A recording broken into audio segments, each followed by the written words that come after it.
Donc, quelques mots d'intro. Le cycle aux sources du numérique 47e édition, c'est pas rien. Un événement qui est co-organisé par Renaissance Numérique, le Conseil national du numérique, et en partenariat avec le Tank, qui nous accueille dans cette belle salle, que vous pouvez louer. Et le Tank, c'est aussi un espace de coworking, donc vous avez des salles dans les espaces ci-dessous. Donc merci à eux de nous accueillir. Quoi dire, à part que c'est un plaisir personnel d'accueillir Dominique ce soir, un plaisir partagé parce qu'on a beaucoup d'inscrits en ligne et en présentiel, avec des personnes qui vont sans doute arriver. Dominique, je fais quelques mots de présentation, tu compléteras, mais tu as une biographie qui est particulièrement longue, puis peut-être rébarbative à te regarder, donc on va faire court. Quand même dire que tu es sociologue et linguiste. Aujourd'hui, je crois qu'on peut dire que tu es un sociologue parmi les plus reconnus en France sur les questions numériques. Tu es professeur émérite des universités en sociologie à Sciences Po Paris et au Centre d'études européennes et de politique comparée, si je ne dis pas de bêtises. Alors, tu es passé par plusieurs endroits. Tu as eu la chance de croiser Emmanuel Castel à Berkeley, tu es passé à l'UTC Compiègne. Moi, j'ai eu la chance de travailler à tes côtés de nombreuses années, notamment à Polytechnique à Lausanne, où tu as dirigé un centre de recherche. Et où tu as mené notamment ces travaux. Mais ce soir, tu viens nous présenter, je ne sais pas si c'est l'œuvre d'une vie, tu nous le diras, mais notamment un travail particulièrement riche, dense, je crois qu'on peut dire aussi un peu complexe. Et tu le précises en intro de ton bouquin, je crois que tu as démarré ces réflexions notamment avec un terrain en 1985, si je ne dis pas de bêtises. Oui, j'ai lu le livre aussi, Dominique. Au moins les 3 premières lignes, puisque je crois que c'est vraiment les premières lignes. Bon, voilà, tout ça pour dire qu'effectivement, j'allais dire, on a entre les mains, je ne l'ai pas là, mais il y a quelques ouvrages ici, un ouvrage assez impressionnant. Voilà. Sur l'événement de ce soir, on va laisser Dominique présenter son ouvrage. Comme d'habitude, on laisse 10-15 minutes aux différents auteurs pour présenter leurs ouvrages. Je crois que c'est pour ça que ça change un peu. Il y a 1 ou 2 slides, je crois. Une discussion avec 2 personnes qui sont à mes côtés. Hubert Guillot. Alors pour ceux qui ne connaissent pas Hubert, mais je crois que si les gens qui s'intéressent au numérique et un peu à la lecture connaissent Hubert Guillot, tu es journaliste, tu es un spécialiste, je ne sais pas exactement comment tu décris, mais des technologies numériques. Tu as été pendant 20 ans, plus de 20 ans, 21 ans je crois, l'animateur du très regretté Internet Actu. Et on est très heureux ce soir que tu acceptes d'animer cette séance et qu'on ouvre voilà, les ASDN des personnes qu'on veut. Et puis Nicolas Van Bremersch, c'est un peu chez toi ici, président de Think Tank, une agence de communication qui occupe ces lieux, président et fondateur de Think Tank et président de Renaissance Numérique. Je crois qu'on est bon. Dominique, à toi la parole. On te laisse présenter ton ouvrage pendant quelques minutes. Bien, bonsoir à tous. Merci pour cette invitation, merci pour ces mots d'accueil. Je dois dire que je suis impressionné par votre courage à Renaissance Numérique, voire même votre témérité d'inviter quelqu'un qui a écrit un livre de théorie sociale. Je le dis tout de suite. Ça. Donc, évidemment, il y a du numérique dedans, il y a des gros morceaux de numérique dedans, comme on dirait. Mais en même temps, c'est quand même une ambition de théorie sociale qui est très importante et sur laquelle je vais effectivement insister. Après, je mentionnerai effectivement pourquoi le numérique est important dans cette affaire. En l'occurrence, Jean-François l'a rappelé, effectivement, on peut réécrire l'histoire en se disant qu'en 1985, je faisais une étude sur les conversations télévision. Évidemment, ça n'avait pas grand rapport avec Internet actuellement, mais c'est en réalité vous voyez, un effet rétrospectif. On réécrit après. Donc, ça fait 7 ans que je travaille sérieusement sur 7-8 ans que je travaille sérieusement sur ces questions de propagation. Et je voudrais donc vous introduire cela par un petit tableau, puisque j'aurai 2 slides, c'est tout. Petit tableau. Bon, parce que pour moi, quand je fais de la théorie, je pense en tableau souvent, mais aussi en courbe ou en graphe, etc. Mais en l'occurrence, rarement en racontant des histoires. Bon, donc c'est moins sexy que certaines autres approches. Qu'est-ce qui m'importe là, c'est de vous montrer comment, quand on parle de numérique, justement, il y a toujours une question de calcul. Ça paraît évident. En réalité, on parle tellement de tout ce qui est développé à partir de là qu'on a fini par oublier que cette question du calcul est importante. Alors, je sais qu'Hubert, toi, tu es quelqu'un qui est persuadé que c'est effectivement essentiel. Mais c'est important de le rappeler et que quand on calcule, on n'est pas seulement dans l'idée qu'on aligne des automatismes de plus en plus performants, comme on le sait, mais qu'en réalité, on construit une vision du monde à partir de des dispositifs de calcul, et que ces dispositifs de calcul eux-mêmes ont une histoire. Donc ce n'est pas le calcul en tout temps, en tout lieu, c'est qu'ils sont eux-mêmes pris dans une certaine histoire, et que ce que nous vivons actuellement, c'est une nouvelle époque que j'appellerais de quantification, pour reprendre des termes qui sont plutôt empruntés à Alain Desrosières, qui est le grand spécialiste français de qui était, malheureusement, qui est effectivement le spécialiste français de ces questions dans son ouvrage La politique des grands nombres, où il refait l'histoire des recensements d'une part et des sondages d'autre part. Donc c'est très très important d'avoir cette référence, puisque c'est une référence qui, du point de vue des sciences sociales, on parle souvent de Science and Technology Studies, c'est-à-dire on étudie la façon dont on pense le monde. Donc moi je travaille beaucoup sur les technologies cognitives depuis très longtemps, ça c'est une façon essentielle, et l'intérêt c'est qu'il m'est apparu en travaillant sur le numérique qu'il y avait nécessité non pas de dire seulement que c'est quelque chose qui progresse comme ça tout doucement, tranquillement, qui s'amplifie, qui devient de plus en plus merveilleux, etc. Non, c'est quelque chose qui constitue une vraie rupture, une vraie nouvelle époque au sens anthropologique du terme, et que ces époques-là en réalité, eh bien on avait déjà vécu des moments très important comme ça, et très important notamment pour fonder des sciences sociales. Et c'est ce qui s'est passé avec ce que j'ai appelé du coup des générations, ce qui crée un effet de malentendu, parce que les gens pensent que la troisième génération, c'est donc celle qui élimine celle d'avant. Non, ce sont des générations qui cohabitent, qui sont toujours bien présentes. On n'a évidemment pas éliminé les recensements. Donc ce qui m'importe ici, c'est de vous montrer à quel point, historiquement, il y a eu des phases de quantification, des époques de quantification, qui ont fait autre chose que seulement aligner des calculs de façon naïve. Ils ont en même temps construit une façon d'accéder au monde social. Parce que c'était ça le problème. Essayer de recenser la population, c'était aussi une façon de se donner les moyens de gouverner cette population.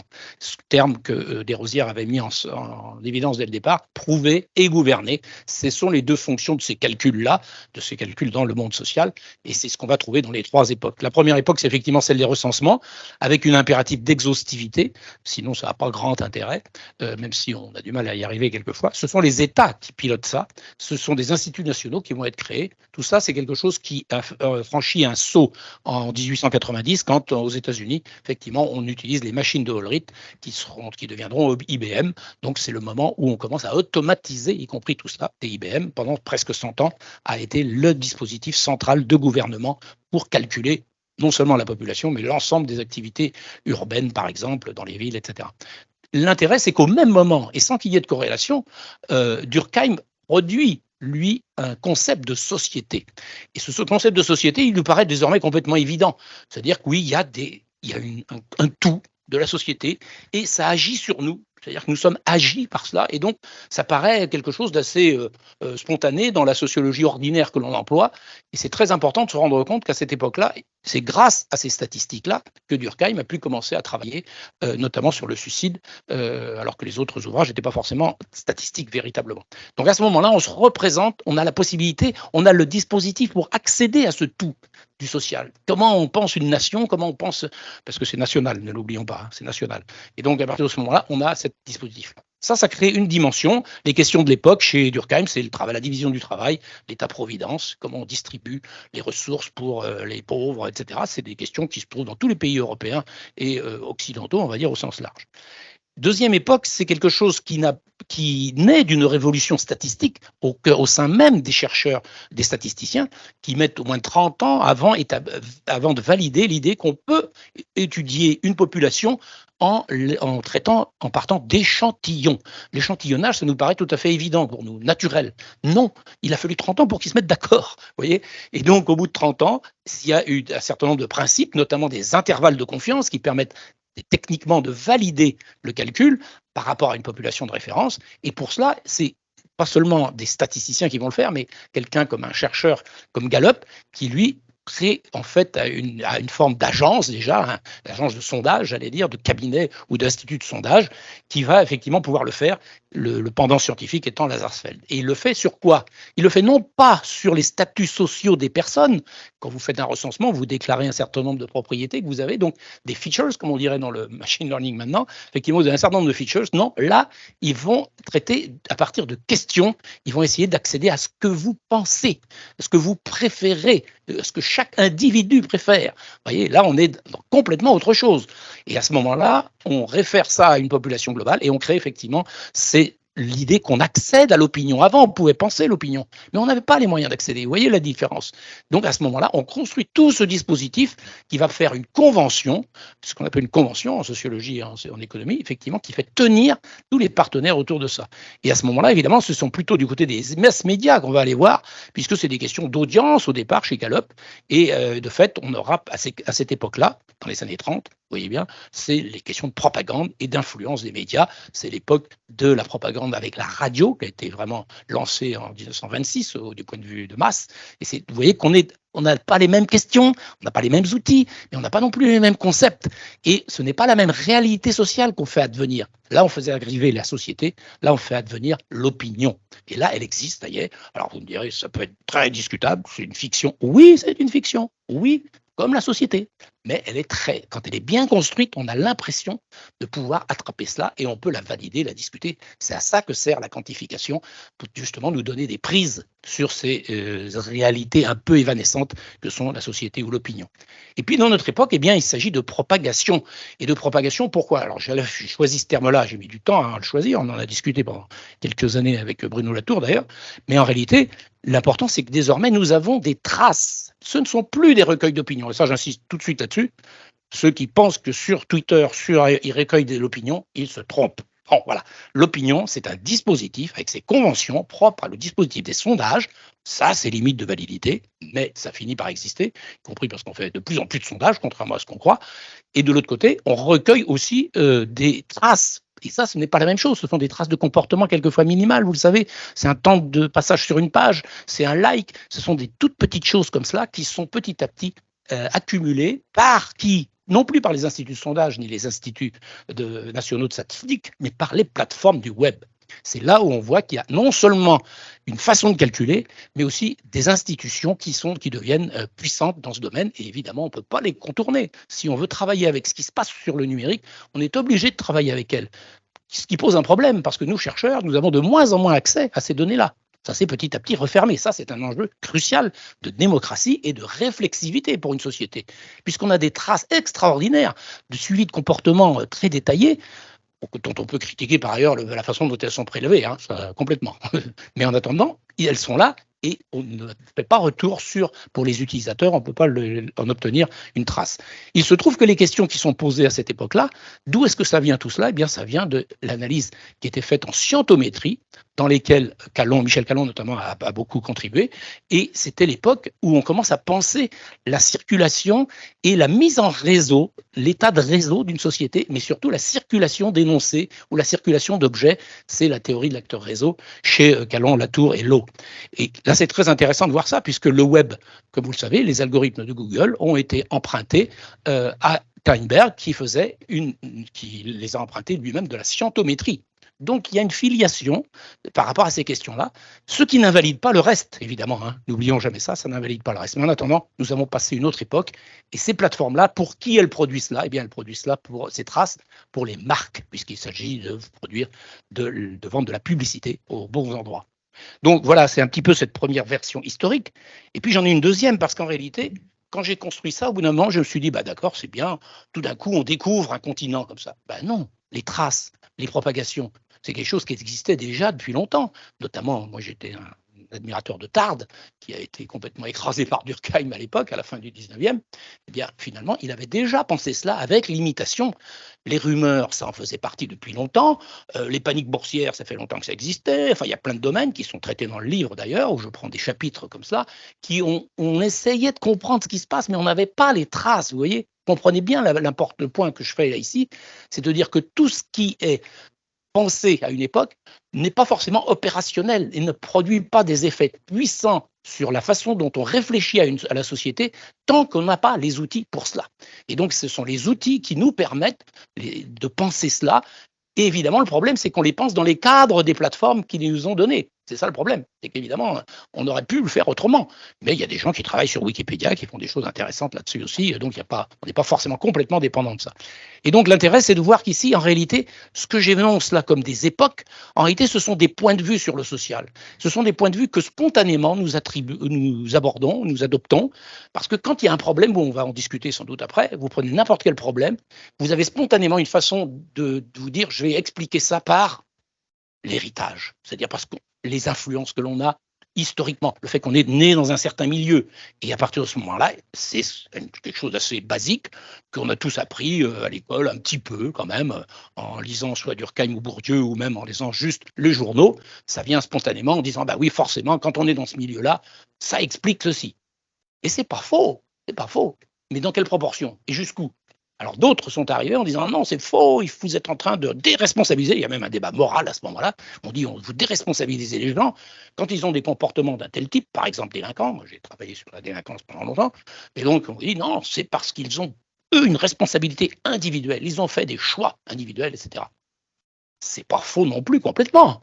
Bon, dans certains cas, vous pouvez dire pour faire d'autres choix, il fallait être très costaud. Bon, mais en même temps, c'est pas faux. Or, ça, c'est le modèle qui va être appliqué par les économistes massivement, qui va dire non, celui qui agit, c'est un individu qui a des préférences, c'est un acteur stratège, ou voire un influenceur, on dirait maintenant, etc., qui pilote, qui affiche ses préférences et qui joue un rôle là-dedans. Donc, vous voyez, c'est un deuxième point de vue qui n'est pas contradictoire avec le précédent. Mais si l'important pour moi, c'est de dire que si vous commencez à étudier les structures sociales pour expliquer des comportements, et vous avez à ce moment-là toute une batterie de méthodes qui existent, celles qui sont présentes à partir des recensements et puis de l'ensemble des enquêtes qu'on fait. Mais ce n'est pas la même chose que si vous essayez de repérer les préférences individuelles. Et pour ça, vous allez forcément utiliser les méthodes de sondage de l'opinion à des titres divers, selon des biais différents. Et donc ça, c'est important, et ce ne sera pas la même chose. Et vous ne pourrez pas prétendre avoir le même point de vue sur le social sans qu'il y en ait un qui soit plus fort que l'autre. Or, ce qu'on fait maintenant avec les propagations, c'est de nous rendre compte que nous avons désormais une qualité essentielle qui est nouvelle du point de vue statistique, qui est la traçabilité. Et cette traçabilité-là, elle est fondée sur des tout petits événements, des petites choses éventuellement, parce que maintenant on a une granularité extraordinaire, et c'est cela qui est phénoménal. Donc on peut suivre non plus seulement la structure, mais non plus seulement les choix individuels, mais aussi les entités circulantes, ce qui circule et comment ça se transforme. Donc c'est ça le point fort de l'approche des propagations, c'est de dire, intéressons-nous maintenant au rôle de ce qui circule. Évidemment, vous allez me dire, oui, vous n'avez pas expliqué tout ça par un message qui aurait circulé et puis qui aurait tout d'un coup révolutionné. Non, évidemment, ça a une part de puissance d'agir. C'est ce que j'appelle la distribution d'agentivité. C'est un peu savant comme terme, mais ça veut dire que spontanément on le fait. Spontanément, on va dire, bah oui, mais faut voir aussi la campagne de com qu'ils ont fait ou le slogan qui, du coup, a fait que ça va. Bon, c'est vrai, mais en même temps, c'est pas tout ça qui va transformer une élection, par exemple. Même si on en a parlé souvent en se disant, à une époque, il y avait la mort de Papy Weiss là, avant une élection, donc on dit c'est ça qui fait que les médias ont parlé de ça, donc ça a promu l'électorat d'extrême droite. Ça peut sans doute jouer un rôle, mais jusqu'où? Mais c'est intéressant de le prendre, cet exemple-là, et de prendre tous les autres exemples pour analyser comment les messages, leur forme même, jouent aussi un rôle. Donc, ils ont un pouvoir d'agir. Ce qui n'était pas reconnu jusqu'ici vraiment dans la société, dans la sociologie. Et là, nous nous retrouvons à ce moment-là, nous, humains, nous nous retrouvons à être seulement des véhicules parce que nous propageons des choses sans réellement nous en rendre compte. Et c'est là où je passe donc à mon point suivant, qui est effectivement de dire tout ce qui se passe, ces phénomènes de voisinage, là, c'est quelque chose qui a été massivement amplifié par le numérique.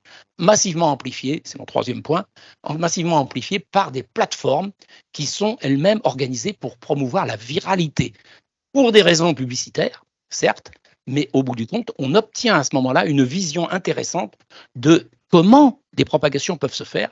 Je parle ici des mèmes, mais un des terrains qui est privilégié dans mon bouquin, c'est Twitter aussi. Twitter avant Elon Musk, parce que maintenant, personne ne sait ce que ça va devenir. Mais il n'empêche qu'il y en a d'autres. Ça pourrait être Reddit, ça pourrait être d'autres endroits où il y a effectivement des effets de propagation comme ça, où on peut suivre la trace des variations Point très important, c'est-à-dire que c'est un milieu dans lequel on peut faire proliférer les versions d'un même message. Et à partir de ce moment-là, c'est quelque chose qui nous permet de tester des choses. C'est pour ça que je prétends que Twitter ou MM sont un terrain expérimental naturel dans lesquels nous pouvons tester des variations. Élément important qui inscrit la théorie des propagations dans une théorie de l'évolution avec les principes de variation et de sélection. Et pour comprendre la sélection, eh bien, il faut rentrer dans le fait qu'il y a des variations au hasard aussi. Vous avez des quantités de versions, c'est même le principe des mêmes d'ailleurs, hein, de faire varier à partir d'une même image, de faire varier un petit quelque chose dans le texte et puis de voir comment ça se propage. Puis vous dites, tiens, comment ça se fait que celui-là marche, pas l'autre. Alors d'autres vont nous dire, oui, mais c'est parce qu'il y a un gros influenceur qui a diffusé ça. C'est pas faux. Donc à ce moment-là, on retombe sur la deuxième approche. C'est pas faux. Mais ce qui est important dans les propagations, c'est de ne pas faire disparaître ça. Vous avez une approche qui est classique en analyse de réseau, où justement on dit on va analyser, même quand on fait du numérique, justement, on analyse des communautés, des structures de réseau, on voit quelles sont les proximités, donc les distances aussi, donc les critères de centralité, between centrality, etc. On a plein de critères pour calculer ça. Moi, j'ai fait ça pendant des années à la suite de Franck Guitala, qui était le pionnier de toutes ces études-là à Compiègne. Eh bien, toutes ces méthodes-là, oui, elles sont intéressantes et elles nous permettent de comprendre les dynamiques de structure de réseau pour créer des changements de sujets, par exemple. Vous avez des sujets dans une conversation qui changent. C'est pas faux. Le problème, c'est que ça nous permet pas de traiter exactement comment un sujet lui-même s'est propagé, par exemple, d'une communauté à l'autre, ou s'est transformé et s'est retrouvé à faire agir un certain nombre d'acteurs pour ça. Donc là, c'est une autre méthode, c'est une méthode de propagation qui est travaillée notamment avec des meme trackers comme Kleinberg et Leskovec qui le font, encore Kleinberg d'ailleurs, qui a tout compris lui. Et donc à partir de ce moment-là, on a effectivement la possibilité de suivre à la trace des variations d'entités très précises, ce qui n'est pas si simple que ça, méthodologiquement, mais qui est quand même extrêmement riche, et de comprendre pourquoi cette variation-là joue un rôle dans la sélection et dans la transformation de l'état d'une société, d'un débat, d'une controverse, etc. Donc vous voyez, on n'est pas obligé de faire l'un ou l'autre, mais quand on fait l'un, c'est ça le point et je terminerai là-dessus, quand on fait l'un ou l'autre, on est obligé de rester dans les rails qu'on adopte. C'est ça le problème, si vous voulez, parce que tout de suite, tout le monde va vous dire « Oui, mais quand même, le social, c'est un peu tout ça. On ne pourrait pas faire tout ensemble, quand même, ça serait quand même mieux. » Ah bah oui, ça serait mieux. Mais sauf que ça ne fait pas de la science. Ça fait effectivement un gros gloubi-boulga d'impression sur la société, etc. Mais si vous êtes obligé de démontrer et de tester vos énoncés, vous êtes obligé de le faire en choisissant un point de vue et donc des méthodes de calcul. Notamment, parce que ça peut être aussi des méthodes qualitatives, si certains ça vous intéresse, on en parlera aussi.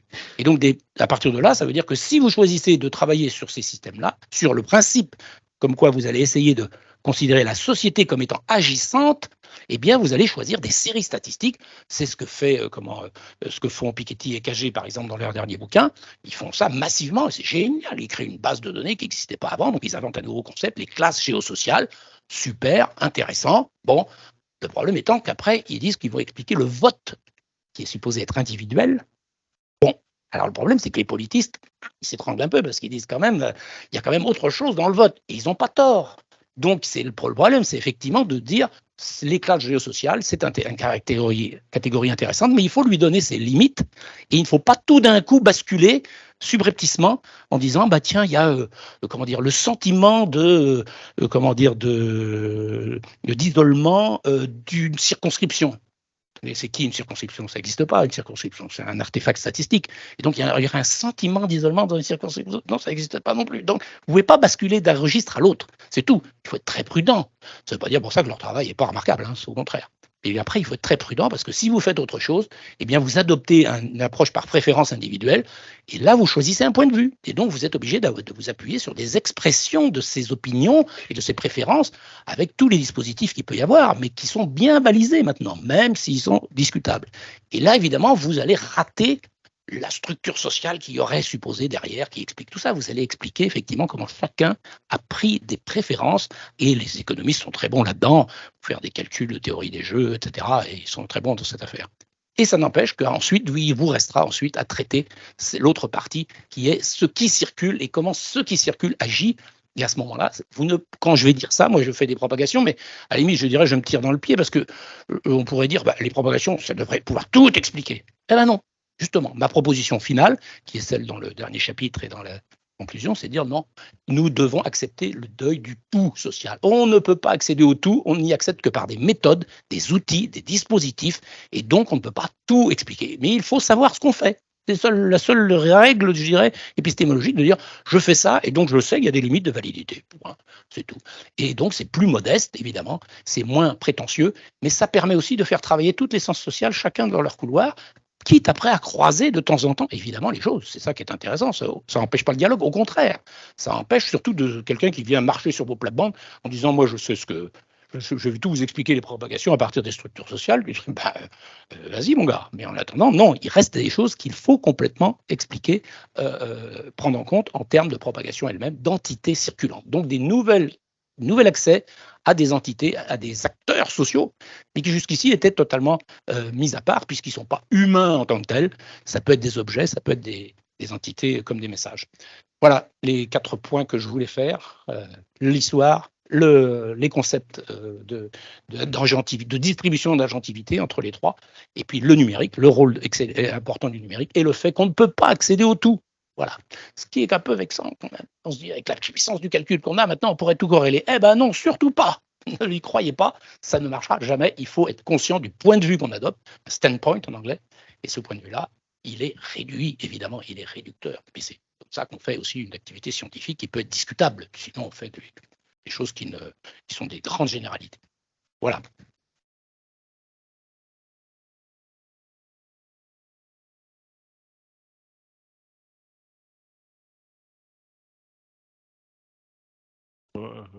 Le rôle enfin, moi, je trouve que les trois étages sont utiles à la discussion. On va dire. Je pense qu'Hubert a plein de. Voilà, je fais un premier rebond. C'est pas facile, hein, parce que effectivement, en fait, le problème, c'est que moi, je suis un praticien, un consultant en communication et en stratégie qui s'est beaucoup inspiré, qui est né dans le web social et beaucoup en accompagnement de ça. Et par ailleurs, je me suis beaucoup nourri et j'ai beaucoup débattu, mais en tant que praticien, et donc je suis pas du tout dans la théorie sociale, mais en même temps, je lis beaucoup de tout ça. Moi, j'ai pour retour, ça fait 15-20 ans que je cherche un concept auquel me référer dans mon dialogue professionnel avec des clients, des entreprises, etc., pour leur faire comprendre la nouvelle dynamique et le nouveau régime dans lequel on est, qui ne se substitue pas mais se complète aux autres et que j'arrive pas à trouver. Et je cherche une métaphore qui parle aussi à mes clients, à des décideurs publics, à des grandes entreprises, à des gens comme ça, etc. Et donc j'ai essayé de manier avec différents éléments. J'ai beaucoup utilisé à une époque la métaphore du liquide de Zygmunt Bauman, qui d'ailleurs n'est pas cité dans le bouquin, ça m'intéresserait d'essayer de comprendre, mais encore une fois, peu importe, voilà, on peut pas tout citer, ça, mais voilà, j'ai repéré plein de trucs. J'ai repéré des habitués puis des trous et ça, parce qu'en fait, elle parlait, voilà, mais elle était aussi très insatisfaisante, mais il y avait dans cette dynamique des flux qui était parfois plus importante que la structure et dans voilà, je cherchais un peu cette mécanique de l'énergie du flux avec lequel on doit composer, etc. Et dans le fait qu'on se glisse dedans. Hein, beaucoup de ce que je disais, il y a des moments dans le comment gouverner les propagations à la fin où il y a un petit peu de se sentir se considérer dans les propagations et faire partie d'eux et pas se considérer au-dessus ou en dessous. Or, beaucoup de notre gouvernance aujourd'hui se considère quand même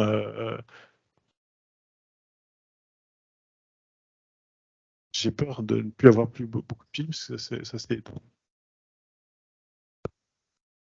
je ne bouge plus. Et donc, voilà, et après, j'ai beaucoup utilisé récemment plutôt la métaphore de les travaux de Rosa sur l'accélération et la résonance pour essayer de trouver un concept, mais avec chaque fois pas très satisfait d'autant que dans un cadre professionnel, moi qui travaille dans la communication, j'enlève ma casquette un peu de renaissance numérique pour prendre plutôt celle du consultant en communication, on vit encore pas mal dans un cadre très du deuxième niveau, hein, sur l'opinion. Hein, de Lazarsfeld, qui gouverne donc le two-step flow. On applique, et moi, ça fait 10 ans, je l'ai écrit dans un bouquin en 2009 et j'ai écrit pas mal de fois, etc., que j'explique que two-step flow a quand même des limites de validité dans un monde complètement en réseau, etc., etc. Et je me souviens beaucoup de débats avec des praticiens professionnels autour de nous où, en gros, il y avait la génération des Franck Gitala, de l'UTC, etc.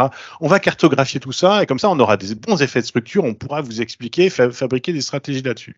Puis après, d'autres qui se sont dit non, mais en fait, ce qui est vraiment clé, c'est l'influenceur. C'est l'individu et aujourd'hui on a plein de stratégies marketing qui sont fondées sur on va analyser l'influenceur, on va le magnifier, puis l'important c'est de le penser un peu comme un two-step flow en fait. L'influenceur en gros c'est un intermédiaire de Lazarsfeld, il fait son truc et ça. Et en fait ça suffit pas complètement pour essayer de fabriquer des bonnes stratégies. Et nous, moi depuis longtemps j'essaie de dire oui. Mais oui, il y a des cartographies, oui, il y a des influenceurs, mais ce qui compte à la fin, c'est est-ce que mon message, comment je le dessine, comment je l'améliore, comment je l'optimise, comment comment il va être utilisé par des gens, comment il va rentrer dans les structures sociales et ça. Et du coup, j'avais pas de concept, et donc je voudrais dire merci Dominique, parce que maintenant, je pourrais dire que c'est presque scientifique en fait le truc. On va avoir une pratique, on va pouvoir se référer à de la science et dire oui, en fait, il y a aussi des scientifiques qui y travaillent, etc. Et il y a un concept et je trouve l'élément très valide. D'autant que moi aussi, en tant qu'individu, je me sens faire partie de structure sociale, je me sens un peu un individu, acteur réseau, etc., machin chouette, je me sens un peu un individu, faire partie d'une opinion, etc., et être un peu un influenceur par ailleurs, ou quoi que ce soit. Mais surtout, je me suis toujours revendiqué d'être traversé par beaucoup de choses et balancé, etc. Et voilà, je me souviens d'un billet écrit sur mon blog, je pense en 2004 ou 2005, en disant « Je ne suis pas un influenceur, je suis un influencé ». À une époque où j'ai perdu. On est dans une société d'influenceurs, de starification individuelle, qui en fait cherche à reboucler vers le deuxième niveau en fait. Essaye de se référer à ça, parce que ça apporte du bon, de la structure, des repères, etc. Et la propagation inquiète quand même. Elle crée beaucoup de doutes, etc. Et donc il y a une sorte de participation, refus de la société aux propagations qui, je trouve, est intéressante. Tout ça ne forme pas beaucoup de questions. Mais néanmoins, donc le premier point que je voulais dire, c'était merci parce que moi j'ai pris un plaisir, pourtant qui suis pas spécialisé en sciences sociales, j'avais l'impression de baigner dans un univers qui était relativement familier et qui était un peu aussi réhabilité. Moi j'ai beaucoup lu tous les bouquins sur la rumeur parce que c'est aussi mon métier. C'est un peu un truc un peu à côté des sciences sociales qui a toujours été un petit peu voilà, moi aussi j'avais lu le terme quand j'étais jeune professionnel et on me disait mais c'est dingue en fait, c'est marrant, on n'en parle pas beaucoup mais c'est quand même vachement intéressant. Et donc merci parce que j'ai le sentiment qu'il y a tout, peut-être moins dans les sciences sociales d'ailleurs, mais tout un univers professionnel, tout un univers réel qui existe et qui a besoin aussi de scientifiques qui s'intéressent à ces sujets au sérieux et que c'est un champ qui n'existe pas toujours, enfin qui n'existe pas beaucoup. Donc moi je participe et je soutiens volontiers la démarche de l'extérieur. Néanmoins, j'avais envie d'aller en question. Alors, c'est pas le sujet vraiment du bouquin, parce qu'effectivement, le sujet du bouquin, c'est ça, mais à la fin, évidemment, ce qui intéresse Renaissance numérique ou le Conseil national du numérique, c'est gouverner avec les propagations. Et puis, comme il y a une ouverture dessus, ça donne envie. Et moi, ça m'intéresserait de développer un petit peu là-dessus, parce que j'ai noté 2 points qui me semblent un peu insatisfaisants sur les... Alors, je ne peux pas faire synthèse, mais ça m'intéresserait que vous développiez. Pour gouverner les propagations, j'ai noté 2 trucs qui me semblaient intéressants. Un, c'était se considérer dedans. Et ça, c'est assez difficile parce que souvent, gouverner, pour nous, c'est être dehors. C'est structurer de l'extérieur. Je suis un gouvernement ou je suis une institution. En fait, je me hisse en dehors du flux de la société, etc. Et je vais lui apporter des règles et je vais agir beaucoup sur les structures. Un petit peu, on a commencé à agir sur l'opinion, sur le soft, etc. depuis quand même pas mal de temps. Mais après, agir en se considérant dedans, ça me paraît être complètement impossible. Emmanuel Macron n'arrive pas à être dedans, la société. Enfin, peut-être que c'est son problème d'ailleurs. Mais où beaucoup d'institutions se pensent dehors. Voilà. Et donc, est-ce qu'il n'y a que les marques qui peuvent gouverner les régimes d'opinion et d'information? Est-ce que du coup, il faut participer complètement dedans? Est-ce que c'est la fin des institutions régulatrices? Ça, c'est important. C'était ma première question. Et le deuxième, c'était aussi, sinon, pour gouverner les propagations, il faut les couper. Et c'est souvent la solution, c'était un peu la métaphore de Rosa aussi, rendre le monde indisponible. Pour stopper l'accélération, il n'y a qu'une manière, c'est de la couper. Et paradoxalement, moi, ça me paraît profondément insatisfaisant aussi comme solution. C'est-à-dire que on est dans un régime de propagation. Ça, j'achète volontiers les éléments. Bah, on peut essayer de couper tout ce qu'on veut. On n'y arrivera véritablement jamais complètement. On peut soit individuellement, éventuellement, se replier et en sortir. Mais comment est-ce qu'on fait voilà. Ce qui est peut-être un pont pour l'autre bouquin sur se défaire de l'emprise des réseaux sociaux, c'est pas exactement ça, mais voilà. Et donc un peu comment on gouverne. Est-ce qu'il faut on peut être dedans? Est-ce qu'on peut vraiment gouverner en étant dedans? Alors, merci beaucoup pour ces remarques et ces introductions et ces questions. D'une part, juste un petit point sur les philosophes que vous avez mentionnés. Je n'ai pas voulu délibérément parler de Zygmunt Bauman parce que précisément, c'est une philosophie un peu, j'allais dire, à l'emporte-pièce par certains côtés. C'est-à-dire qu'en réalité, du point de vue de la démonstration ou de la discussion, on ne peut pas faire grand-chose. C'est pas inintéressant en plus, hein, les questions de liquidité. Moi, je travaille plutôt avec Niklas Luhmann, par exemple. Niklas Luhmann, qui lui est beaucoup plus structuré, hyper structuré même. Bon, et c'est là on peut commencer à discuter. Mais avec Bauman, bon, il y a une forme de diagnostic du monde actuel qui fait que bon, c'est pas faux et en même temps, comment on l'attrape. Donc, mon souci à moi, c'est de monter des méthodes qui rendent les sciences sociales précisément opérationnelles, justement. Moi, j'ai toujours fait ça. J'ai créé des laboratoires des usages pour ça, pour rendre leur crédit aux sciences sociales, pour leur rendre leurs énoncés plus solides, plus robustes. Et donc, c'est un peu mon souci. Et donc, évidemment, la philosophie est indispensable comme arrière-plan, mais quelquefois, elle aide ou pas. Rosa, ça aide plus, mais précisément, et ça va me permettre de boucler sur la question de la gouvernance, c'est que sa vision de l'accélération, je vous rappelle qu'il ne parle quasiment pas du numérique dans son bouquin de l'accélération, mais c'était écrit en 2005, mais surtout, pour moi, il y a une erreur conceptuelle, une discussion, une nuance, je ne sais pas, c'est que la question de l'accélération n'est pas tellement celle la plus importante, c'est la question du rythme. Or, le rythme, c'est pas la même chose. C'est-à-dire qu'effectivement, on peut avoir un rythme haché qui peut finalement être assez lent en termes. Il n'y a pas forcément d'accélération, mais il y a un rythme. Et le problème, c'est que justement, ça rejoint la question des plateformes actuelles qu'il y a. Quand je dis qu'il faut gouverner les propagations en parlant notamment de couper les chaînes de contagion, dans cet exemple,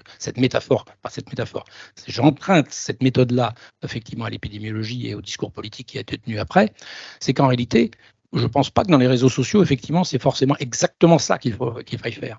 Mais le problème, c'est surtout de se rendre compte que l'étude générale des propagations que je propose, comme méthodologie et comme principe d'analyse du social, elle s'inscrit, elle est encastrée, comme on dirait en sciences sociales, effectivement, qu'elle est encastrée dans un monde particulier qui est celui des plateformes qui a énormément accéléré le rythme des propagations par sa viralité et par la réplication extrêmement rapide, le fait qu'ils nous font réagir. Donc c'est ça le problème principal que l'on a. C'est-à-dire qu'on pourrait très bien avoir un monde où on vit avec les propagations de façon un peu sereine, j'allais dire, même si quand on est avec un virus du genre Covid-19, c'est pas si simple d'être serein, mais il n'empêche que du point de vue des réseaux sociaux, on pouvait, avant 2008-2009, on pouvait imaginer d'avoir un réseau qui soit plutôt avec une forme de connectivité, certes, mais pas la viralité qu'on a maintenant. 2008-2009, c'est le moment où on monétise tout, chez YouTube, chez Twitter, chez Facebook, etc. Donc, et ça, c'est très important. Ce basculement-là fait qu'on a complètement haché le rythme, opposé du point de vue attentionnel une volonté de nous faire réagir tout le temps. Alors, c'est ça qu'il faut arriver à couper. C'est-à-dire, c'est pas la propagation en tant que telle, mais c'est arriver à couper ces effets de viralité ultra puissants, parce que précisément, nous sommes acteurs dans un flux qui nous traverse, mais auquel nous contribuons juste par un like ou juste par un retweet, etc. Et donc ça veut dire, c'est pour ça que c'était le thème du bouquin précédent, effectivement, sur ralentir. Ça ne veut pas dire forcément couper, parce que là, je suis entièrement d'accord avec ce que vous disiez sur le fait qu'on est à l'intérieur. C'est-à-dire, de toute façon, ça va passer quelque part. C'est pour ça que la chasse, par exemple, aux fake news, la chasse aux émetteurs, évidemment, du point de vue des gouvernements, il faut le faire, mais en même temps, on sait très bien que ça passera ailleurs. Ça va se répliquer. C'est précisément ça qui fait qu'on n'est plus dans le mode de propagande. Je fais de la publicité pour la conférence qu'on donne à Sciences Po dans 2 jours. Effectivement, il y a une époque de propagande et là maintenant, on est dans une époque où ça se réplique partout, partout. Donc vous pouvez toujours aller taper sur l'émetteur principal et le stratège, etc. Ça va passer ailleurs. Mais comment vous freinez la viralité? Ça, c'est autre chose. C'est-à-dire qu'on n'est pas obligé, et ça ne limite pas la liberté d'expression, c'est important, on peut s'exprimer, certes, mais en même temps, on n'est pas obligé d'inonder tout le monde avec ses propres messages, y compris les plus imbéciles quelquefois. Donc on peut trouver les méthodes pour cela. J'ai proposé des méthodes, je ne vais pas rentrer dans le détail là-dessus. Donc la gouvernance des propagations, elle est de cet ordre-là, et elle suppose effectivement d'accepter d'être à l'intérieur, parce que, exactement comme vous l'avez dit, effectivement, le mode spontané de réaction vis-à-vis du Covid, du terrorisme, de tout le reste, c'est effectivement d'être au-dessus et de dire on va faire la guerre à. Et vous voyez, la guerre A, alors c'est ce qui se passe dans le front en Ukraine. Là, vous avez une guerre, vous avez un front, vous avez d'un côté, de l'autre. À partir de là, en dehors de ça, il y a une guerre informationnelle terrible, ça c'est vrai. Mais là, au moins, vous avez un ennemi, un front, etc. Choses qui n'existent pas, qui n'ont pas de sens du point de vue du terrorisme, du point de vue du virus, du point de vue des guerres informationnelles. C'est partout. Vous êtes à l'intérieur, vous êtes pris dedans. Et donc, sans vous le vouloir, vous contribuez vous-même en critiquant à reproduire, à relancer la propagation d'une fake news ou de quelque chose qui déstabilise votre régime. Donc, c'est pour cela que cette culture-là, c'est une culture non moderne. Ça, c'est mon inspiration, effectivement, latourienne, effectivement, de dire les modernes ont construit des modèles de gouvernance et de connaissance du monde où ils sont en surplomb, et ils prétendent, c'est ce que fait Durkheim, hein, typiquement, il y a un endroit d'où on peut connaître la société avec ce tout. Eh ben, on voit bien que ça ne suffit pas, parce qu'en réalité, il y a beaucoup d'autres phénomènes, et principalement des phénomènes qui sont désormais massivement présents dans toutes nos expériences quotidiennes, où en réalité, eh bien, ça passe partout et nous sommes pris dedans. Et nous ne sommes que les véhicules de tout cela. Donc c'est un petit peu la limite de ces propositions, c'est-à-dire de dire effectivement c'est gouverner, mais en même temps en acceptant les limites. C'est pour ça que je parle plus de stratégie, mais je parle de tactique. Il faut accepter de descendre, ou descendre, c'est pas descendre, c'est autre chose, de raisonner tactiquement. Et donc ça, c'est des choses que j'ai apprises avec les pompiers quand j'ai fait beaucoup de terrain avec eux.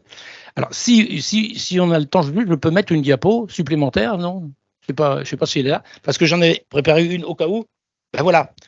Puisque j'ai travaillé sur les questions de marketing, je pense que c'est tout à fait juste ce que vous disiez sur le fait que les gens du marketing ont pensé tout cela de façon assez fine, de façon opérationnelle.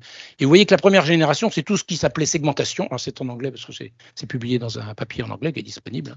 Et donc, avec les variables sociodémographiques, etc., on fait du CRM, on fait du balistique en fait. Hein, on vise un segment, bam, et on va taper dessus, j'allais dire, d'une certaine façon, hein, avec une puissance d'émission, etc. Deuxième génération, on commence à rentrer dans les socio-styles avec les goûts, les préférences, avec du word of mouth, avec du consumer journey, etc., mais qui est en réalité de l'expérience individuelle qu'on va modéliser, y compris on peut avoir des focus groups, etc. On est dans la logique de l'influence, ce qui est effectivement dominant actuellement. Et avec le marketing a compris ça, notamment parce que les marques désormais sont avant tout des marques financières, et donc elles ont besoin de publier leur réputation, de jouer sur leur réputation et de suivre leur réputation auprès des investisseurs. Et donc là, par contre, on suit les communautés, on fait du social listening, on fait du community management, et on est dans une forme de propagation, mais qui est réduite à la réputation. Alors je pense qu'on gagnerait justement à passer à quelque chose d'autre, où on aurait une culture réellement profonde de ce que c'est que cette réplication, ces systèmes de réplication qui font que les mêmes, en l'occurrence, se transforment, et le message que vous envoyez et que vous pensez piloter, eh ben, il faut accepter qu'il soit complètement transformé, retraduit, réinterprété, éventuellement à vos dépens quelquefois, mais ça en fait partie. C'est comme ça qu'on est aussi connu.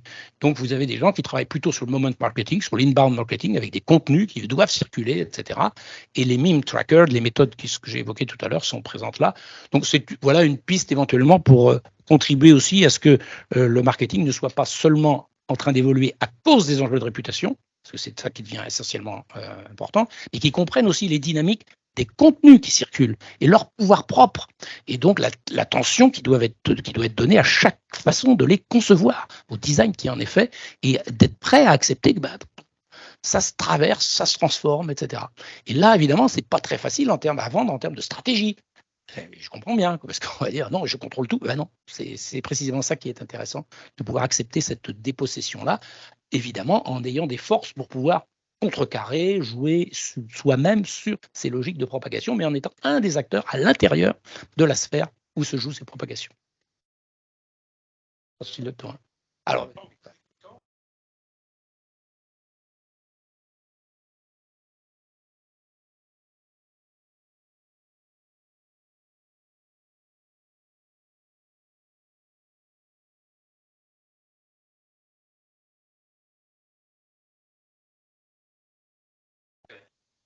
Oui, voilà. Donc, ce que je voulais dire, oui, entre les trois temps, j'ai l'impression qu'on perd quelque chose en fait entre la société et les propagations. Alors peut-être parce qu'il a fallu du temps pour construire des formes de neutralité en fait dans les systèmes en fait. Mais j'ai l'impression qu'aujourd'hui dans les formes de propagation sur lesquelles on est on est confronté, on perd vraiment. Enfin, le pilotage n'est plus extérieur en fait. Il est vraiment intérieur. Il est dans les GAFAM. Ce sont eux aujourd'hui qui pilotent ces outils, ces outillages, etc. Et le sort de regard extérieur qu'on a réussi à construire avec la statistique ou avec le sondage, en les structurant, ça a pris du temps, etc. J'ai l'impression qu'aujourd'hui, on l'a assez difficilement. je ne serais pas tout à fait d'accord sur l'idée qu'on a, parce que les recensements, par exemple, ils ne sont pas faits de la même façon d'un pays à l'autre. Ils sont dépendants aussi des États. Il y a des débats. Il y a eu une réforme en 1954 des catégories. Oui, mais qui comporte son arbitraire. C'est-à-dire qu'il y a des catégorisations qui sont tout à fait choisies, décidées, qui sont réformées, d'ailleurs révisées. Les PCS, voilà. Donc voilà, mais la différence surtout qui est importante, mais donc c'est la même chose pour les instituts de sondage qui se coordonnent petit à petit pour standardiser certaines choses, mais quand même ça continue à évoluer, etc. Et là pour les GAFAM, le particulier, c'est elles qui sont les opératrices de tout cela, ça c'est vrai. Le problème principal est surtout que c'est opaque, c'est-à-dire qu'il n'y a pas un endroit où on sait. Moi j'ai commencé des négociations à une époque pour essayer de faire ça, c'est-à-dire d'avoir des indicateurs qui soient partagés pour mesurer, à l'époque des audiences, mais maintenant aussi un certain nombre de réactivités, de flux d'engagement, de taux d'engagement par exemple, eh bien tout cela c'est propre à chaque plateforme et totalement opaque. Alors les marques, y compris, acceptent ça, ce qui est absolument invraisemblable. Je veux dire, elles se font rouler, mais comme c'est pas possible, elles payent des fortunes pour rien, mais pour rien. C'est vraiment une bulle, c'est incroyable, quoi. Elles acceptent ça. Donc, et en réalité, la question serait justement, c'est pas forcément le fait qu'il y a un intermédiaire, parce qu'il y a toujours un intermédiaire qui va un opérateur qui va introduire sa vision parce qu'il est intéressé par un certain aspect. Mais le problème, c'est que c'est opaque et qu'il ne peut pas rendre compte du détail. Et le problème, plus on va dans l'IA actuelle, plus c'est opaque. Alors là, il y a un sérieux problème. C'est-à-dire qu'on aurait, alors que nous devrions être capables d'exiger, au contraire, de dire nous voulons que toutes les traces là soient à disposition, pas à disposition de tout le monde forcément, mais au moins des chercheurs, et qu'on ait justement ces retours d'une forme de contrôle public, j'allais dire, sur ce qui s'y passe. Là, je suis entièrement d'accord. Oui.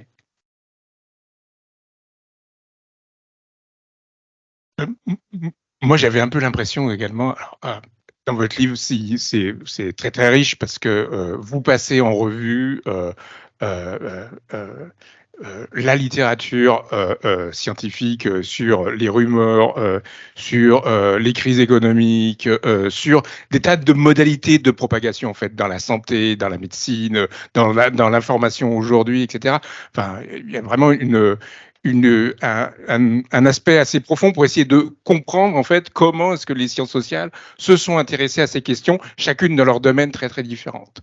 Et l'impression qu'on en retire, c'est qu'en fait, il y a aussi des tas d'objets qui sont très très différents. Moi, je suis marqué par exemple entre, il y a des choses très différentes dans ces propagations en fait, dans la manière de les analyser. Le bon exemple, si vous l'avez tous en tête, c'est la structure de l'analyse des variants du Covid avec ces très très longues lignes en fait où on comptabilise exactement chaque différence, chaque variant, etc. Donc c'est une forme de propagation. Ce qu'on regarde, c'est vraiment l'évolution en fait génétique du Covid. Et de l'autre, d'autres formes de cartes en fait qui sont par exemple les analyses Twitter que vous avez tous vues, qui sont là au contraire où on regarde non pas l'évolution en fait de ce qui est transformé, mais plutôt des sortes de marquages.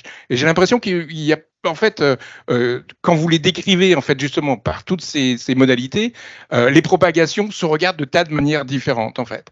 Il n'y a pas une seule voie où une seule façon de regarder ces circulations.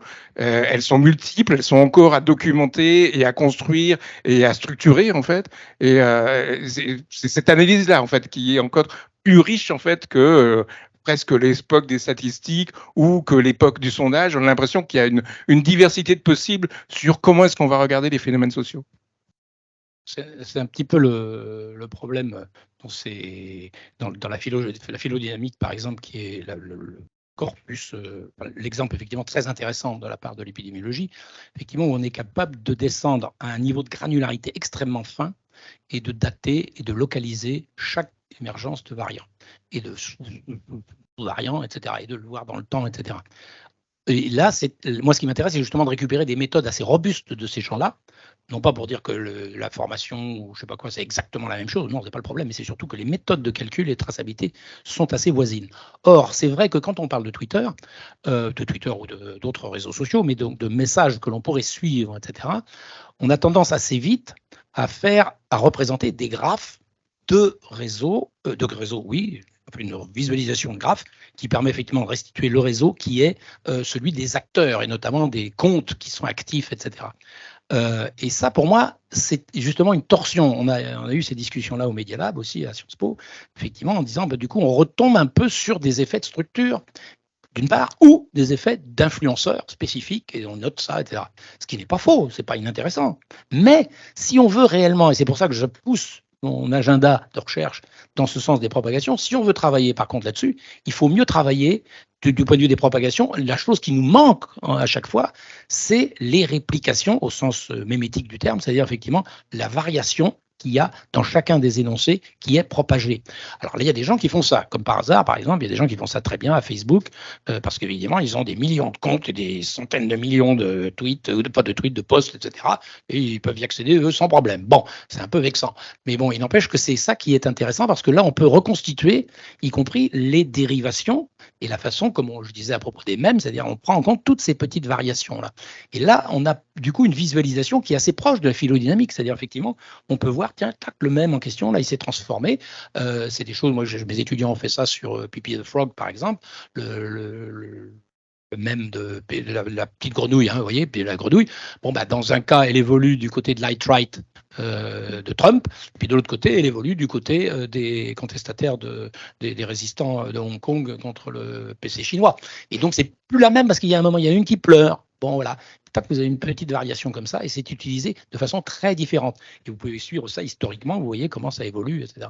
Donc là, c'est intéressant de pouvoir suivre cette généalogie, enfin cette dynamique justement très précise. Mais moi, j'insiste pour qu'on garde ces méthodes-là.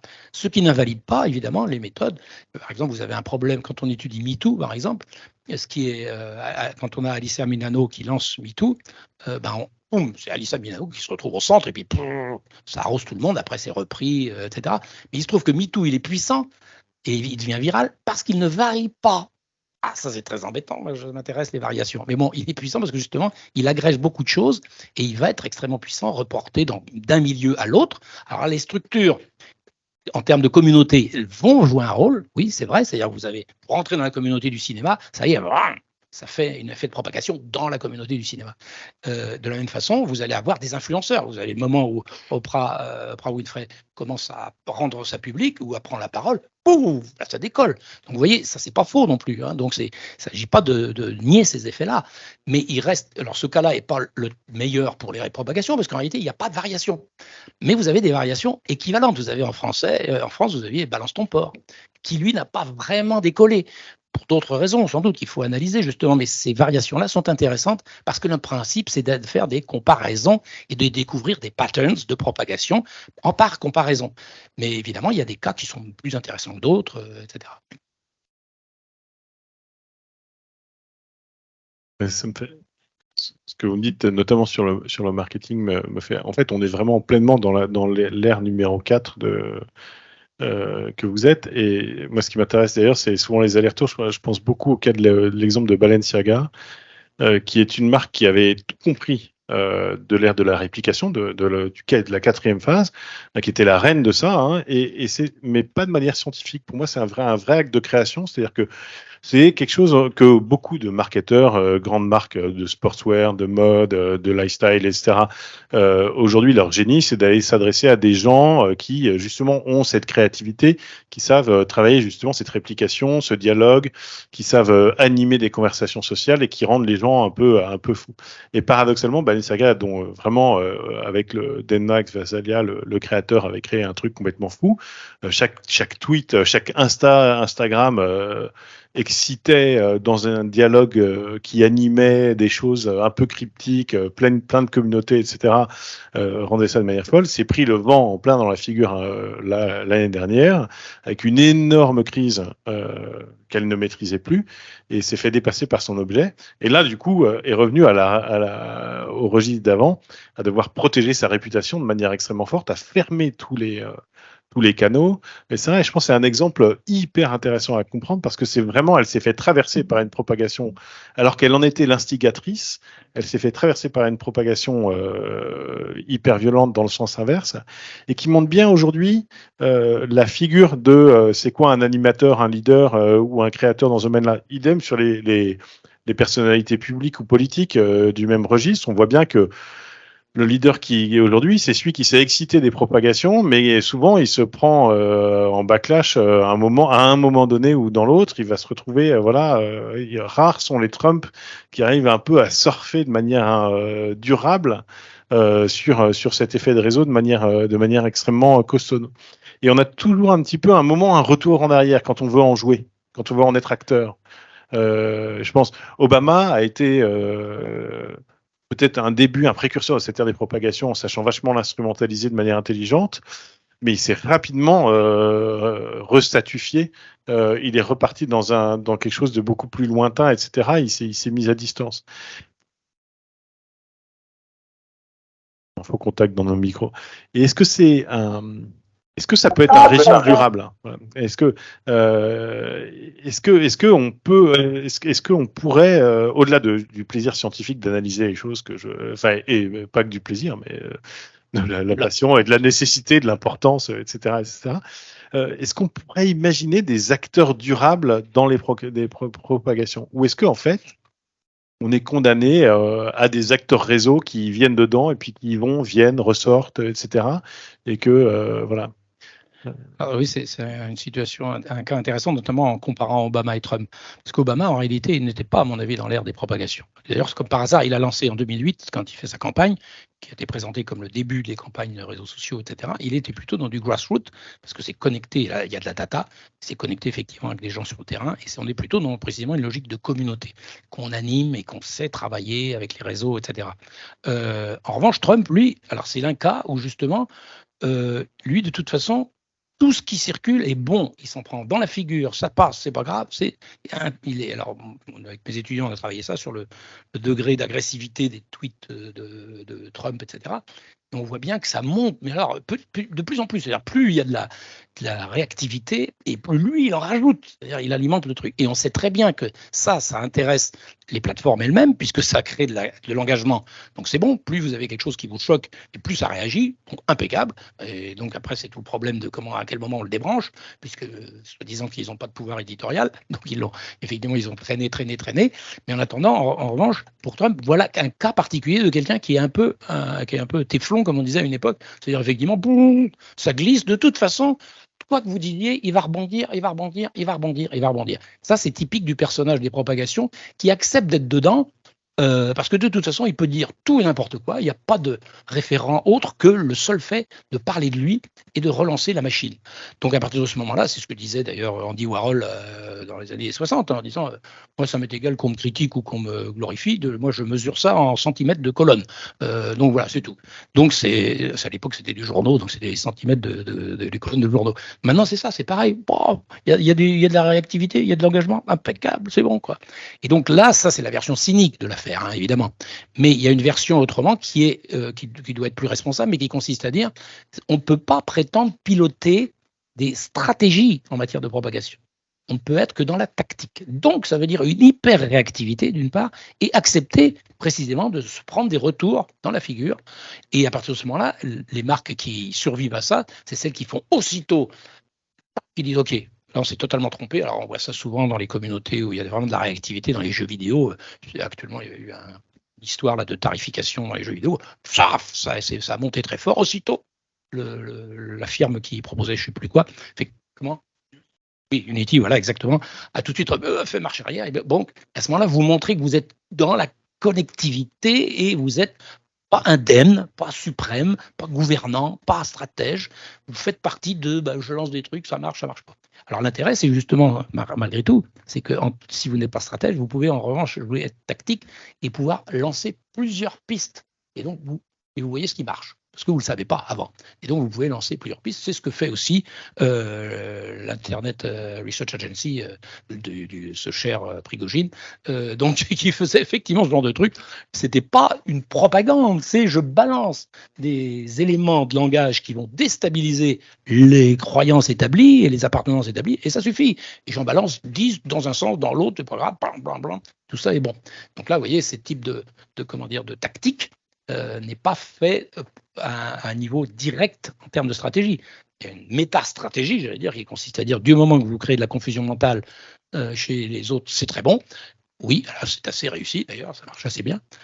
Donc c'est un peu l'enjeu qu'il y a dans cette distinction entre stratégie et tactique. Merci Dominique. Je laisse Nicolas Hubert, peut-être que vous aurez encore des... Je sais que c'est frustrant, un bouquin de 300 pages pour 2 questions. Et il y en a beaucoup d'autres, mais il y a des questions dans la salle. On n'avait pas ambition pour cette reprise du cycle SDN de condenser le format, mais en fait, il y a plein de questions a priori. Alors, il y en a une devant et puis monsieur après. Il y en a peut-être en ligne, donc n'hésitez pas à les poser s'il y en a. Et je vous laisse vous présenter avant de poser les questions et à chaque fois bien prendre le micro pour vous entendre en ligne. Oui, bonjour, Elvire François, je travaille pour Microsoft et ma question vient d'être posée par Nicolas qui a complètement repris le flambeau, c'était sur les stratégies marketing.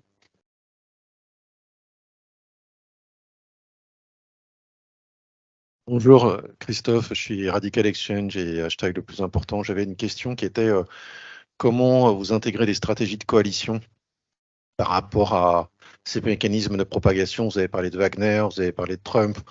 En réalité, est-ce que justement, il n'y a pas certaines capacités de coalition d'acteurs qui influencent, qui bien sûr jouent sur la résonance, la propagation, en allant tester des messages qui marchent pas, mais qui ont quand même des stratégies de coalition qui fonctionnent? Je ne vais pas nier le fait qu'il y a des stratégies, qu'il y a des acteurs qui se prétendent stratèges et des acteurs qui effectivement arrivent à créer, et vous avez raison, des coalitions, etc. Le problème, c'est que ceux qui auraient comme vision de se dire nous savons quel message il faut faire passer, etc., quel élément de langage il faut faire passer, en réalité se tromperaient.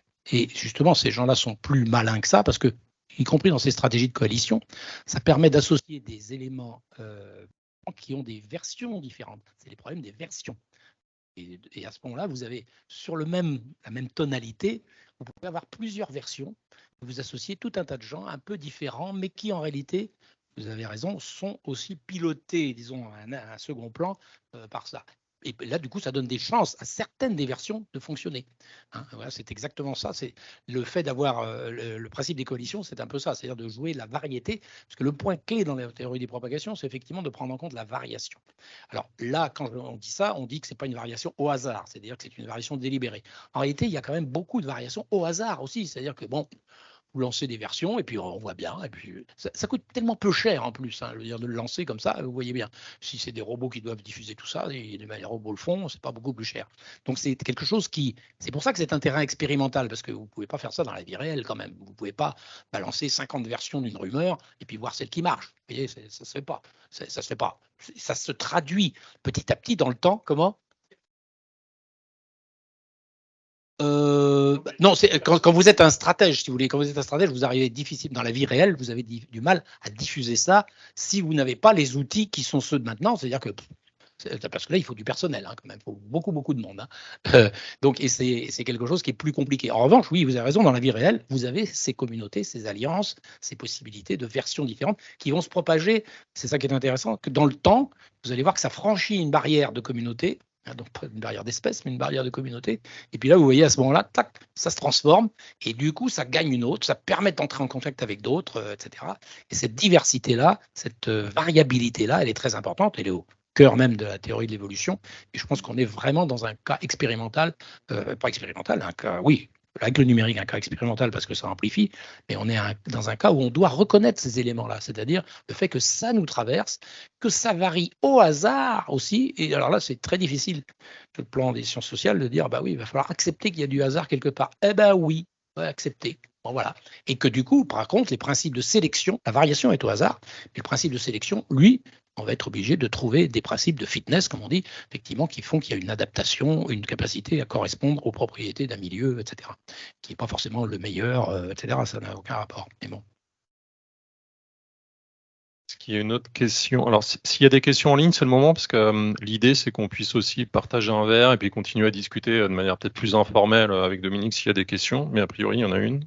Jessica, tu me diras s'il y en a en ligne, mais a priori, non. Et qu'on puisse continuer l'échange, voilà. Bonjour, merci pour votre présentation.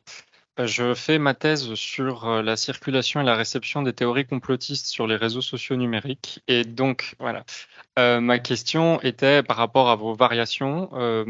En Infocom, on parle plutôt de réception. Voilà. Et la question que je me posais, c'est dans ces variations que vous mentionnez, quel est le rôle que vous prêtez, par exemple, au contexte socio-culturel et au-delà de ça, puisque vous avez mentionné MeToo et Balance ton port en France, et au-delà de ça, l'agentivité de l'acteur même, puisque les acteurs, ou en tout cas mes acteurs, sont aujourd'hui capables d'avoir une certaine agentivité numérique en s'installant sur des réseaux alternatifs, en créant leurs propres écosystèmes. Et aussi, la façon dont ils s'approprient ces variations reflète également leur propre socialisation en tant qu'individu. Et de ce fait, je me posais la question de savoir quel rôle on peut attribuer à toutes ces différentes influences dans les variations et surtout sur la base de calculs mathématiques avec des analyses de réseau. Alors c'est un cas intéressant parce que, alors, vous voyez, par exemple, typiquement, quand on parle de complotisme, c'est un objet que je ne vais pas prendre dans les théories des propagations, que je ne vais pas traiter. C'est trop gros. C'est trop gros et en plus, c'est sujet à plein d'interprétations et de labellisation sociale elle-même, etc. Donc, je ne vais pas traiter de ça. Je ne sais pas comment faire. Hein. Par contre, après, vous commencez à descendre sur un élément de langage d'une théorie du complot particulière, etc. Là, on commence à pouvoir discuter de choses empiriquement contrôlables, vous voyez. Et c'est pour ça que c'est important, parce que votre préoccupation, elle n'est pas du côté des propagations. C'est très bien, hein, c'est pas le problème, hein, mais il faut bien comprendre que quand vous le faites, en vous disant je veux rendre compte du contexte socioculturel de ces acteurs qui vont propager, etc., vous êtes dans la première tradition des structures, ou éventuellement un peu dans la partie où il y a des influenceurs et donc on identifie leurs propriétés. Mais si on les ramène à leurs propriétés socioculturelles, on est dans la première version qui fait que c'est ces structures sociales qui se passent à travers ces gens-là et qui influent sur les messages qui sont... Donc ça, c'est une approche qui est certainement très intéressante. Le problème étant qu'il faut accepter que quand on fait ça, on ne va pas pouvoir rendre compte de ce message particulier, la façon dont il s'est transformé et de la façon dont ce type de théorie du complot, alors pour descendre à un grain plus fin, parce que si les grains sont trop gros, on ne peut plus rien traiter, quoi. Y compris sur le plan mathématique, justement, on ne peut plus rien suivre. Donc il faut que vous ayez des entités très, très précises, très bien délimitées, et qu'on va pouvoir calculer, et dont on va pouvoir mesurer des variations, et à ce moment-là, parce qu'on les récupère sur les réseaux, on a les moyens de les récupérer, et avec les limites des réseaux, rappelons-le toujours, hein, comme pour les sondages, comme pour les recensements. Avec les limites de tout cela, eh bien à ce moment-là, on va être capable de récupérer la façon dont ça se transforme et dont ça peut agir. C'est-à-dire il se trouve qu'il y a une version de cette sous-théorie du complot, j'allais dire, qui fonctionne mieux qu'une autre, c'est-à-dire qui gagne plus de gens qu'une autre, ou qui dure plus longtemps, dépend, il y a plusieurs critères de qualité. Et à partir de ce moment-là, vous allez vous dire, il va falloir vous intéresser à comparer comparer, c'est toujours comparatif par rapport à d'autres en se disant tiens, il y a quelque chose qui s'est passé, quelles sont ces propriétés sémiotiques, ces propriétés d'émission qui vont nous permettre de rendre compte de cela. Mais du coup, vous allez évidemment perdre la structure sociale, c'est-à-dire que si vous faites ça, vous n'avez pas le temps d'aller chercher chaque participant à cela, chaque compte qui va avoir diffusé, etc. Vous pouvez pas tout faire, c'est tout. Surtout quand on est dans une thèse. Hein. J'ai dirigé suffisamment de thèses pour vous dire, n'essayez surtout pas de tout faire. Ça, c'est radical. Donc, il va falloir faire le deuil de beaucoup de choses. Et donc, mais c'est comme ça que vous serez cohérent avec vous-même. Et moi, j'ai pas de point de vue sur le fait qu'il faudrait parler de ça plutôt que de ça, plutôt que de ça. Non, par contre, le point de vue que vous adoptez, faut qu'il soit bien cohérent et que vous sachiez que vous n'allez pas pouvoir rendre compte de certains types, de certaines propriétés. C'est ça le deuil qu'il y a à faire, si vous voulez, de cette idée de, à partir d'une entrée d'interview de complotistes, par exemple, boum, ça y est, je vais expliquer la dynamique des croyances dans l'Occident contemporain. On va. Vous voyez, ce genre de truc.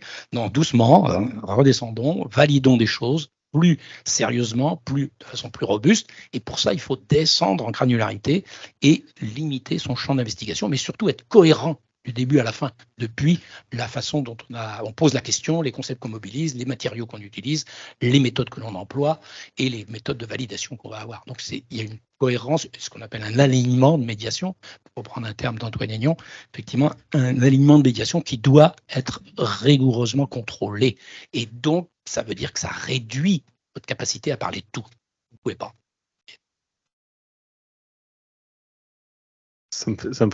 J'aime beaucoup ce que vous dites, ça me fait penser beaucoup à... Moi, je m'étais penché d'assez près, en y passant beaucoup trop de temps sur les premiers complotistes autour du 11 septembre, et notamment sur le phénomène loose change que j'ai suivi très tôt de la vidéo, qui était un peu la vidéo...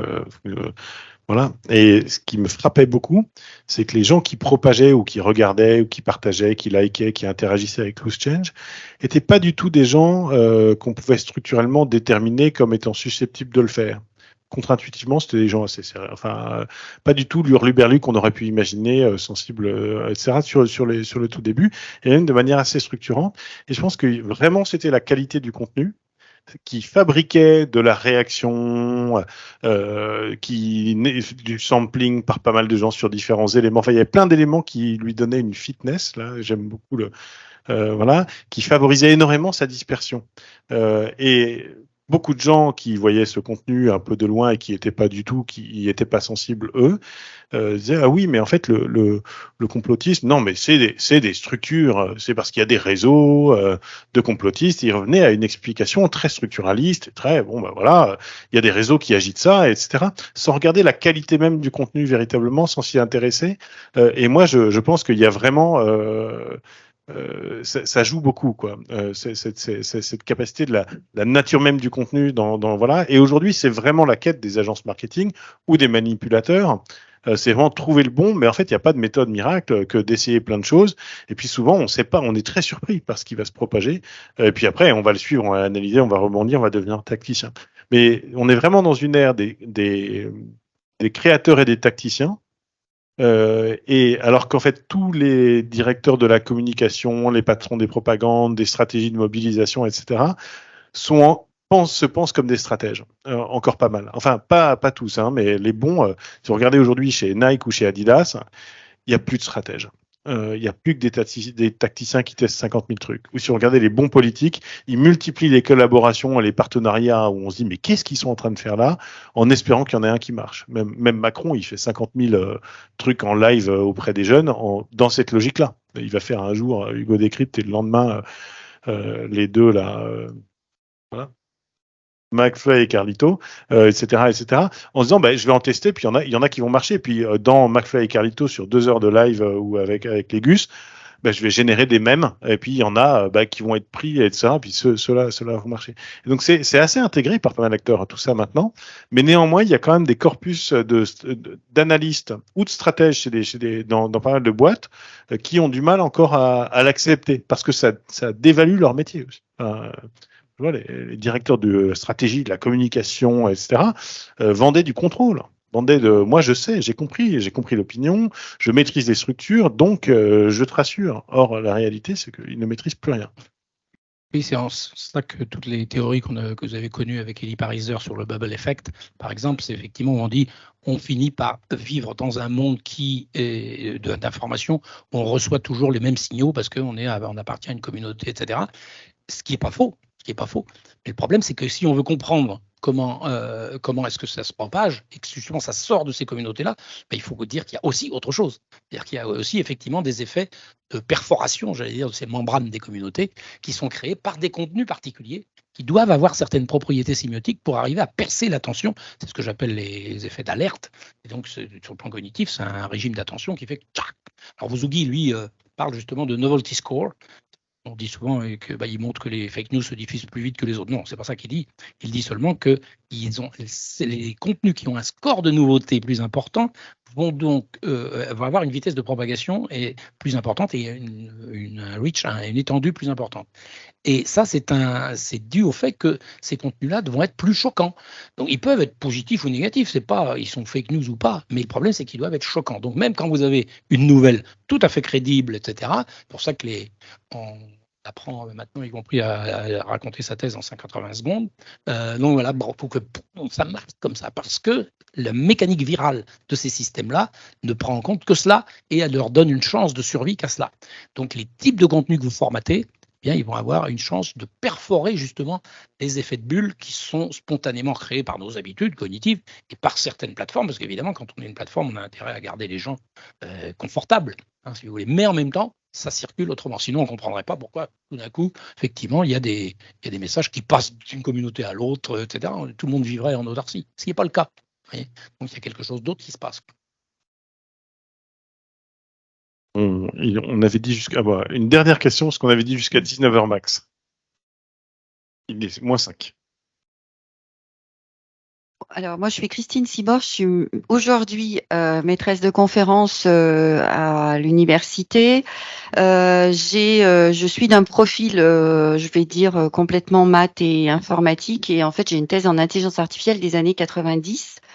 Et donc de l'IA symbolique, donc cette question éminemment cognitive. Bref, la question, c'est qu'aujourd'hui, on est venu me chercher sur un projet de ANR, Agence nationale de recherche, sur la protection sociale des nouveaux travailleurs de plateforme dans cette plateformisation du monde.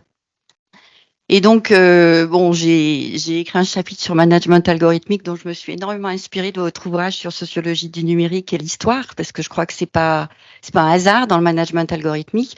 Et aujourd'hui, dans notre projet ANR, c'est porté par des juristes. Et donc, ma question, ça serait comment arriver dans cette théorie des propagations à mettre une dimension juridique?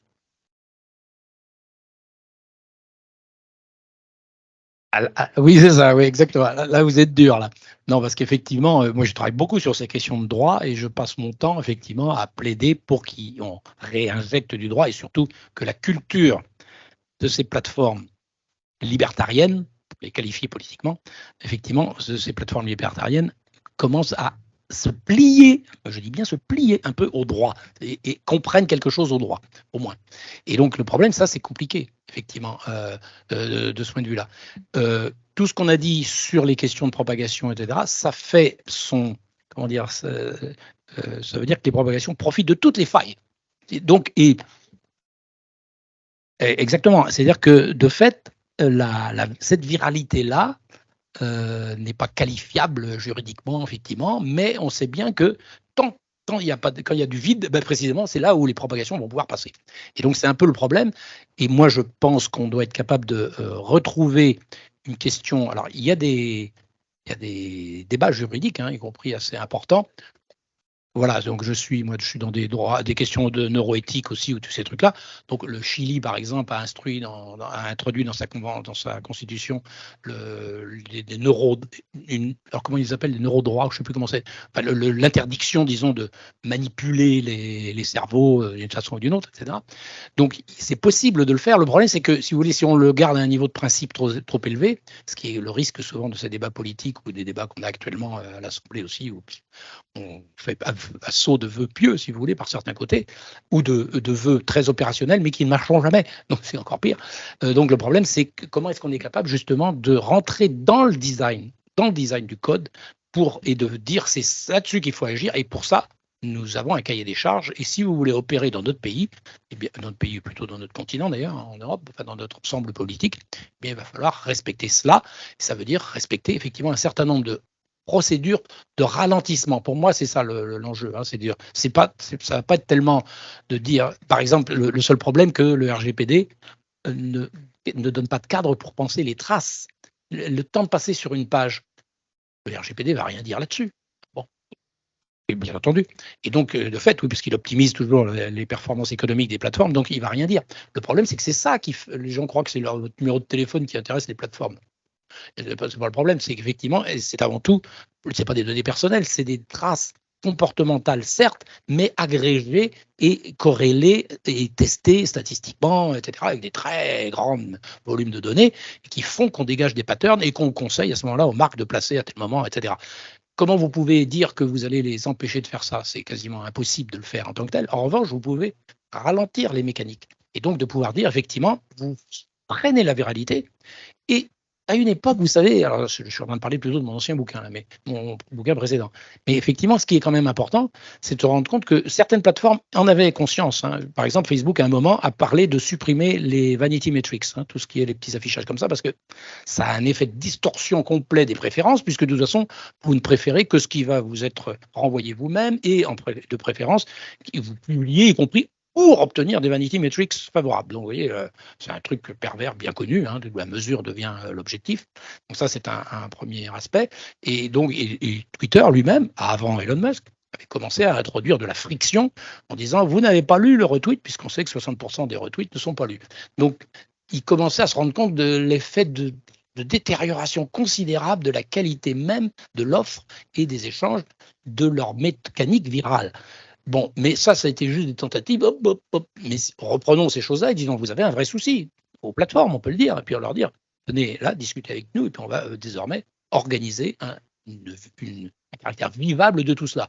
Évidemment, derrière, ça veut dire qu'on casse leur modèle économique, donc je pense que ça ne va pas marcher beaucoup. Bon, mais il n'empêche que s'il y a une volonté politique derrière, c'est quand même intéressant de pouvoir dire, oui, on peut retrouver une forme de qualité de l'échange, justement, qui soit conforme au droit, et qui ralentissent justement les effets de viralité et de réactivité terribles, parce qu'à ce moment-là, c'est toujours trop tard. Le droit, arrivé, le juge, vous le saisissez combien de temps après? Ce sera toujours trop tard, donc notamment dans les cas de harcèlement, etc. Donc tous ces éléments-là, là, il y a matière à rentrer dans le design à condition d'avoir une volonté politique qui dise aux plateformes, c'est là-dessus que vous devez agir. C'est toute une chaîne de décisions qui n'est certainement pas seulement un certain nombre qui ne devra pas se contenter de principes ou de bonnes pratiques, comme on dit, quoi.